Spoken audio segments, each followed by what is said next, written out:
রাজশাহী বিশ্ববিদ্যালয় চালাচ্ছে নাস্তিকরা, এটা কি জানেন আপনারা? ঢাকা বিশ্ববিদ্যালয় চালাচ্ছে কারা?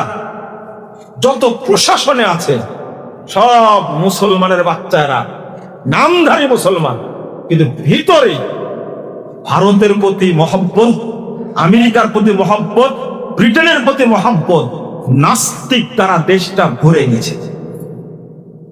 আর ওরাই বলবে যে আমরা গণতন্ত্র প্রতিষ্ঠা করতে চাই। এই যে বর্তমান তত্ত্বাবধায়ক সরকার, এই গণতন্ত্র মেনে কি তত্ত্বাবধায়ক সরকার হয়েছে? হয়েছে?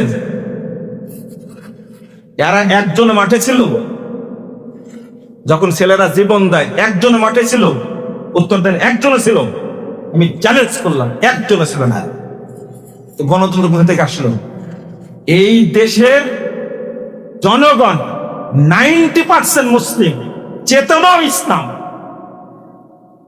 একজন টুপিওয়ালা নিছে, তাই না? কয়জন টুপিওয়ালা নিছে? কি পার্সেন্টেজে একজন হয়?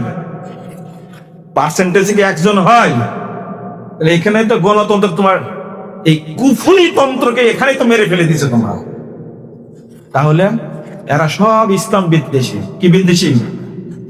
সব ইসলাম বিদ্বেষী এরা। আমি বলছি, কথাটা খেয়াল করো।